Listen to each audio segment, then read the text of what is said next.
From the Weather NorCal Command Center, this is your morning update. Now's the time to get a great deal on the #1 selling compact tractor in the U.S. Professional-grade mowers, durable sidekick utility vehicles, and versatile compact tractors. It's the equipment you need to take care of your land. Right now, bring home select Kubota equipment for 0 down, 0% APR for up to 60 months, plus save up to $300. Tractors, trailers, rentals. You do it all, we do it local. Happy Wednesday morning to you. I'm Chief Meteorologist Mike Kruger from Weather NorCal. Thank you so much for joining me here this morning. Have you taken the turkey out of the freezer yet? It's time to start prepping, right? It is time. We got Thanksgiving coming in here for tomorrow, and many of you might be traveling today, so we've got a lot to talk about. We're going to take a look at that travel forecast. We're going to take a look at the latest lake levels too, how they're doing, how we've done here, especially with the latest rain and snow that we've seen here, all of that. But before we do, let's get you to Kruger's Quickcast. For those of you that are in a bit of a hurry, just want to see what's going to happen here for today as you're heading out the door this morning. Cold, that's the key here. It's going to be cold. You know, we're not looking at any more rain and snow in the forecast anytime soon at this point. It's just going to be cold with those clear skies. We still have that moisture heading down to Southern California, but it's kind of breaking up. So we're not going to see as much rain out of this here over the next couple of days. But for us, clear skies. Now, it doesn't look clear. And this is something I've mentioned before. You see the milky color here. That's the colder air at the surface that the infrared satellite image is picking up on. So it is definitely a cold start to the day. Taking a quick look at Futurecast here for today. Look at the ticker. You have to look at that to see that we're advancing in time. I mean, the clouds off to our west, that's the fog bank. We do have a few clouds trying to make their way to Humboldt Bay later this afternoon and evening, but it's sunny. It's sunny across the board. So for today, yeah, sunny skies. Temperatures, you know, despite the added sunshine, it's still going to be cool out there, only reaching the upper 50s. I think some of us in the valley could reach 60 degrees, but that's right around normal for this time of the year.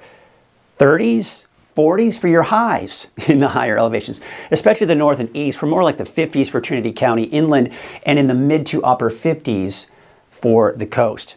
So let's take a look at that 7-day outlook, and we're going to start off here with the valley and sunny skies. I mean, you may see some passing high clouds. Now, we are going to see a slight increase, get a little bit more mild out there by the end of the week and into this weekend and next week. So you can see that gradual bump up in those temperatures here. But overall, not much higher than normal for this time of the year. The coast, inland, Weaverville, you get the idea. It's dry. It's warming up even for parts of the coast here later on in the next 7 days here. Siskiyou, Modoc, and the Eastern Mountains, still cool. And really for Susanville, for example, you're only reaching the mid-40s for your highs, upper 40s for your highs in Alturas, and low 50s for places like Mount Shasta eventually. All right, that's your Kruger's Quickcast. Now let's talk about a few things, have some interesting information here. The lake levels has been a little bit of a talk. People are kind of talking about it a little bit here. So let's take a look at the latest levels here. What we're seeing here for Shasta, Trinity, and Oroville, you can see in the last 24 hours, we've seen increases. That's no big surprise. We're still seeing some of that runoff coming into those lakes here. Over a foot in the last 24 hours for Lake Shasta, Trinity Lake, about a quarter of a foot, and over a foot out towards Lake Oroville as well. But check this out. This is kind of interesting. I want to show you this. Now you look at this, you're like, what are all these lines? Okay, so this shaded area in blue right here, that's the historical average. This is where we typically are for this time of the year. This red is what was a dry winter to show how low the lake level got. That was the winter, by the way, that red line of 1976 and 1977. This green line was a very wet winter. That was the winter of 1982 to 1983. That's when we saw really high lake levels. In fact, what we're looking at right here is the capacity of the lake here. Is that blue here? Yeah, total reservoir capacity. So you can kind of see we did kind of get above that at that point in that wet time. So where are we right now? Right here. So what's interesting, you'll notice over the last month or so, we've just been this gradual decrease, which is no surprise because we haven't seen a ton of rain. But then that atmospheric river came through. We saw all this rain. Look at that big spike that we're seeing it go back up here over the last week. So that spike right here is basically from November 19th till now. You'll see November 19th, we're at 985 feet from the crest. Now we're 995. So there's about a 10-foot increase thanks to all of that rain. So those lakes, yeah, they have risen. If you saw Lake Shasta driving by it or whatever, you thought, it looks a little bit higher. It's because it is. It's risen 10 feet in the last week. Looks pretty good. All right, so I don't think we can be too ungrateful for what we've seen here. All right, let's take a look at some of the chain requirements. And this is this morning. Keep in mind, these are going to change as you're watching this. But you can see some chain requirements on Highway 44. That's basically Bogart Ranger Station for down your summit. And to the south, let's take you to the south because some of you might be traveling. Here you can see north of south of Lake Tahoe, that is, south of Portola. There are the chain requirements there, South Lake Tahoe. We take you to the south, even more to the south here. Now these are just, you can see there's Mono Lake, for example. You can see some of the chain requirements there. And these are just kind of going to some destinations. But overall, not a ton of chain requirements. And we're going to be looking at improving conditions here. So let's take a look at the forecast road conditions here. And it all disappears, right? Because we don't have any rain or snow in the forecast. So it's just better conditions across the board. All right, let's take you in your travel forecast for today. Temperatures are going to be in the 30s, even some 40s here as you head northward. Some morning fog. You'll be dealing with some fog on your travels up I-5. That certainly is going to be the case here.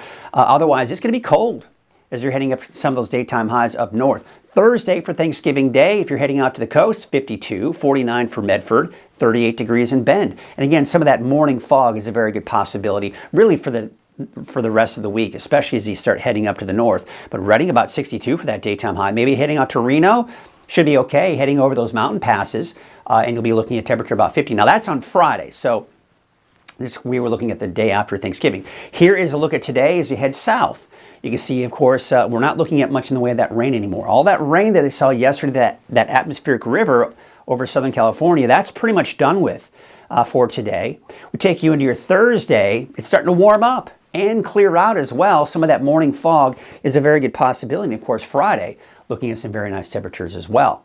Here's a look at some of the airport delays, and there aren't any. Look at that. This is this morning, just kind of the latest check here. So looks like we're smooth sailing here. Some snow, and that could have some minor impacts, minor to moderate impacts here for today, especially out towards places in Colorado. But by tomorrow, the conditions are improving. So we're looking at Thanksgiving Day here. Then we take it to the day after Thanksgiving. And again, looks like overall looks pretty good. So we don't have any major storms out there to really impact that travel a whole lot. All right, so here's your weather headlines. Drier and more mild weather is back. And it looks like it's smooth sailing here for the rest of the week for those of you that need to travel in the skies, on the ground, on the roads. Looks like you're in good shape here. Highs near or just above normal, most likely not only through this weekend, but even through next week. And this drier and warmer pattern, it's in the long range, folks. I mean, as I look at the long range forecast models, preliminary, right? It's not my forecast, but I am not seeing anything way down the line when we're talking any rainfall, snowstorms, or anything like that. So we're going into a little bit of a dry spell here for at least a week, 2 weeks possibly, maybe even longer. But there's that frost advisory until 10 o'clock this morning for Del Norte, Humboldt counties. Temperatures could drop down into the low 30s, and there'll be some frost out there. And by the way, everyone else is seeing that frost out there this morning as well, even the valley. But there's all that moisture to the south. You see how it's breaking up? We're losing that feed of moisture, that atmospheric river. It's done with at this point. We're not seeing that feed. It's really kind of coming down to the south here. So what we're seeing here is clearing skies and improving conditions for those of you that do need to travel. Here's the long range. We're not going to stop it because you can see low pressure staying to the south. And see all these storms? Look at all these storms over the Pacific. They're out there, folks. They're just not heading towards us. And the reason being, right here. There's a ridge of high pressure right here that acts like a brick wall. So these storms hit that brick wall. They have nowhere to go up into that flow up to our north, and we, as a result, remain dry. That was looking through next Wednesday, by the way. Drier than normal conditions are in the forecast. Warmer than normal conditions are in the forecast. But before you go, wow, it's going to be super warm. All right, yeah, we're talking low to mid 60s here by the time we get to the end of next week. But really, the average high in the valley is about 60. So we'll be just slightly above that. So that's what that warmer than normal is looking at. We're not looking at 70, 80 degrees. We're looking at low 60s. We're looking at seasonal temperatures, really is what we're looking at here. So really pretty nice. There you can see we are looking at those wave heights staying fairly consistent, and they should stay fairly low for those of you that need to be out fishing, I think you'll be in pretty good shape.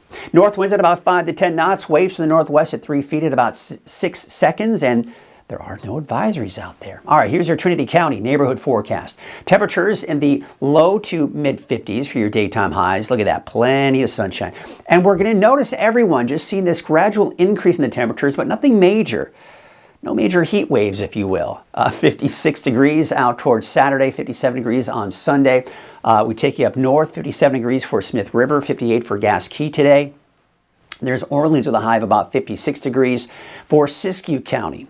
There's Scott Valley, temperatures in the low 40s there. 42 degrees in Wairika. You can see 43 degrees for a high today in Mount Shasta. One of the warmer spots will be Happy Camp with a high of about 50. Your Modoc County neighborhood forecast, boy, I just look at these temperatures and I feel like I need to put a sweater on right now, just even here in my studio. I mean, we're only getting the upper 30s for some of those warmer spots today, and that's the warmer spots. Look at Cedarville, 32 degrees, 35 degrees for Fort Bidwell and Eagleville. And it's not warming up a whole lot. Look at that 7-day outlook for Alturas. We're only getting the upper 40s by the time you get to the end of the week and this weekend. Your Eastern Mountains neighborhood forecast, 49 degrees for Shingletown, 36 in Westwood, 38 for Janesville, and Paradise a high of about 54 degrees. Here's your Valley neighborhood forecast brought to you by our friends at Walgamuth Painting. Yes, they paint anything. They do all kinds of jobs, not just the big ones. 56 degrees in Corning, 57 degrees for Los Molinos. There you can see Durham about 56, 57 degrees for Elk Creek. Hey, let's take you up to the north. You can see about 58 degrees for the city of Shasta Lake and Redding. 54 for Lakehead, 58 degrees in Cottonwood and Red Bluff. A high of about 57 degrees. Let's take a look at that 7-day outlook in a little bit more detail for Redding. Upper 50s today and tomorrow. So yeah, again, it's sunny. It's just still a little bit of a chill out there, even in the afternoon. But by Friday through the weekend, low 60s and looks like a little bit warmer with about 63 for your Monday and Tuesday. That's your morning update. Have yourselves a great morning. I'll be back again at noon.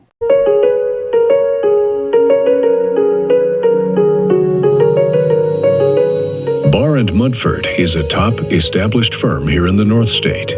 Founded over a half-century ago, Barr & Mudford is protecting the rights of our neighbors and community. We take our commitment to our clients very seriously and provide a level of excellence unrivaled in the North State. Barr & Mudford, standing up for the rights of our neighbors and our beautiful community, serving Northern California with excellence.